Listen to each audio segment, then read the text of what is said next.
호텔에서 바캉스를 즐기는 호캉스, 이제 일상이 된 지 오래입니다. 이 플렉스와 욜로로 대표되는 자신을 위한 소비가 트렌드가 되면서 부유층의 전유물로 여겨지던 호텔 문턱도 점점 낮아지고 있습니다.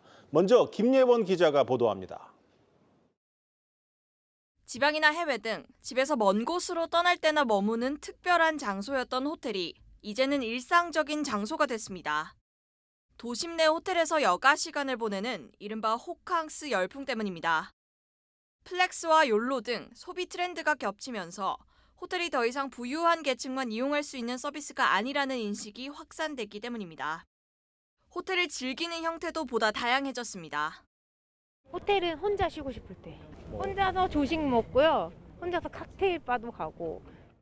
근데 그 공간에서 이제 친구들이랑 대화하고 맛있는 음식이라든가 뭐 이쁜 사진 찍으러 많이. 호텔이 숙박시설을 넘어 체험의 공간으로 자리 잡으면서 여행객 비즈니스맨이 전부였던 고객이 가족, 친구, 연인 등으로 광범위해지고 있는 겁니다. 코로나19 확산으로 안전과 위생에 대한 중요성이 대두되며 호텔을 찾는 문화는 더욱 확산됐습니다.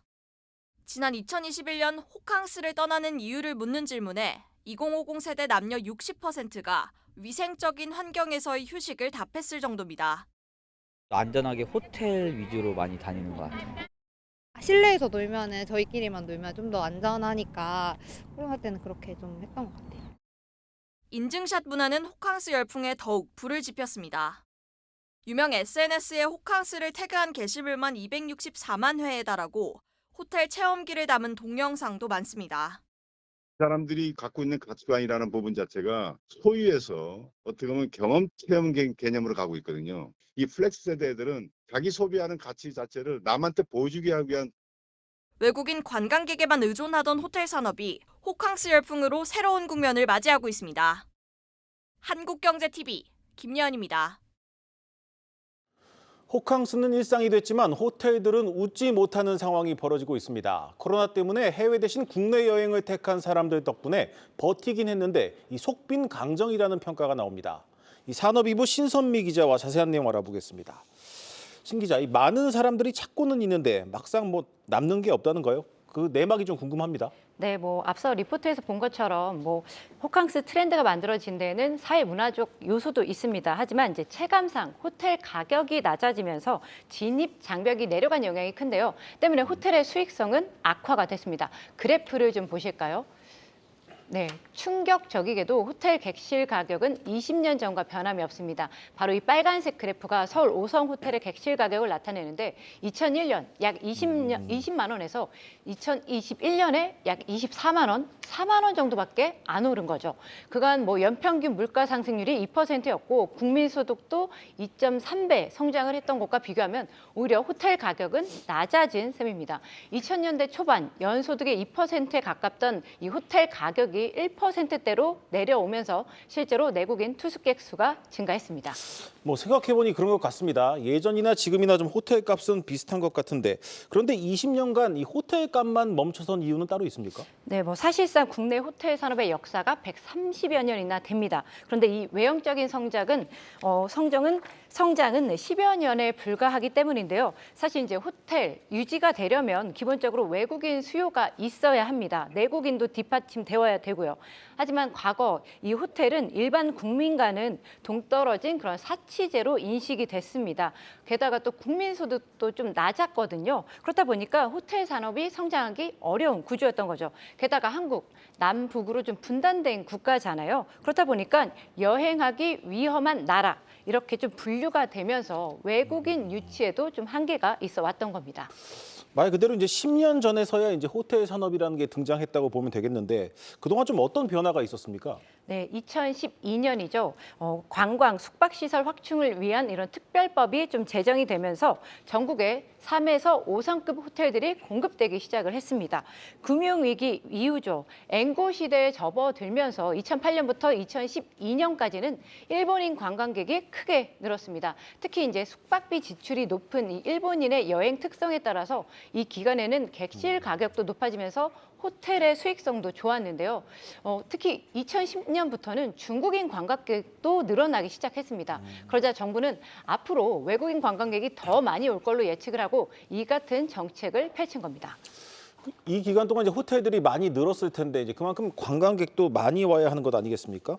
호텔이 얼마나 늘어났습니까? 네, 2012년부터 2016년까지 이게 유지가 됐거든요. 그렇다 보니까 객실이 한 2배 정도 늘어났습니다. 네. 문제는 2016년부터는 중국인이 안 오기 시작한 겁니다. 한알령이 결정적이었는데 때문에 수급은 깨졌고 호텔 객실 가격이 하락하는 계기가 됩니다. 게다가 또 엎친 데 덮친 격으로 코로나까지 터졌잖아요. 오히려 호텔 가격은 체감상 20여 년 전보다 싸진 겁니다.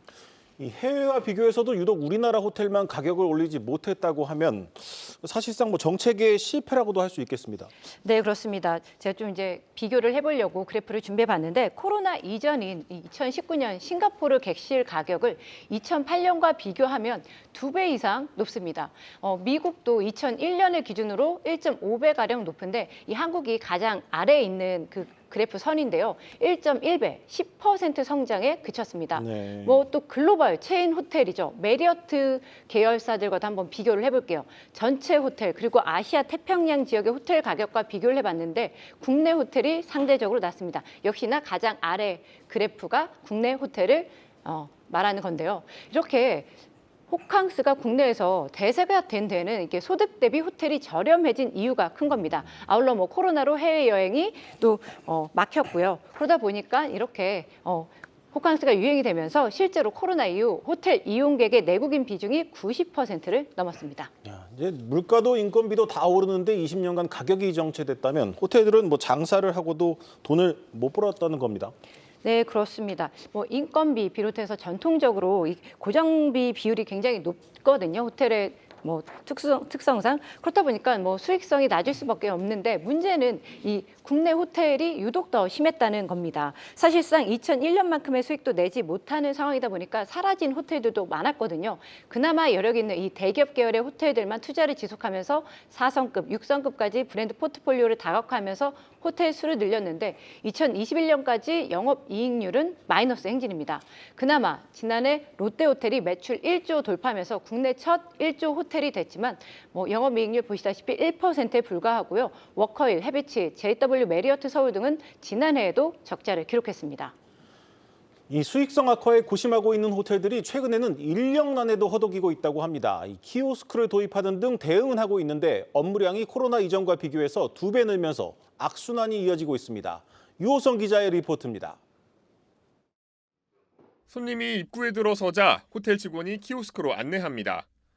외국 돈을 원화로 바꾸는 환전 업무는 환전기가 대신하고 세탁 서비스는 돈을 넣고 직접 세탁기를 이용하는 방식으로 변했습니다.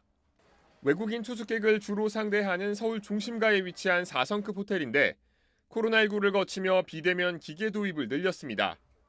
비대면에 익숙해진 투숙객들을 겨냥한 측면도 있지만 한꺼풀 벗겨보면 인력을 구하지 못해 발생한 어쩔 수 없는 선택이라는 설명입니다. 근무 형태가 변할 수는 없고요. 저런 기계들을 도입함으로써 저희 고객들한테 좀 더 집중화된 서비스를 할 수 있다는 장점에 의해서 저희가 도입하게 된 거고요. 사실은 비대면 서비스가 늘어남에 있어서 인력이 줄어드는 건 아니라고 생각합니다. 엔데믹을 맞아 호텔을 찾는 외국인 관광객이 점차 늘고 있지만 이들을 맞이할 호텔 직원 숫자는 턱없이 부족합니다. 특히 식음료, 조리, 객실 등 현장 업무를 중심으로 인력 부족 현상이 심각해 실제 필요한 인력 대비 16%가량이 모자란 걸로 업계는 파악하고 있습니다. 병동이 살아나면서 외국 손님들께서 많이 오고 계시는데요. 외국 분들 같은 경우에는 뭐 1부터 10까지 하나하나 물어보시는 경우가 많기 때문에 한 분이 그 직원 한 분을 응대했을 때 걸리는 시간이 비교적 많이 들기 때문에 아무래도 한 2배 이상은 드는 것 같습니다.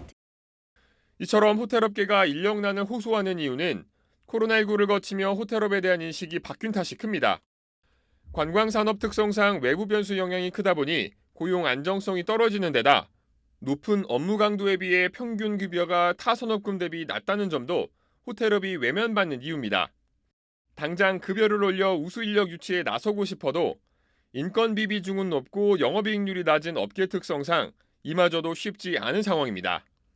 호텔업계는 인력난 극복을 위해 현재 5명으로 제한된 외국인 고용 한도를 더 늘리고 채용 가능 업종 범위도 확대해달라고 요청하고 있습니다.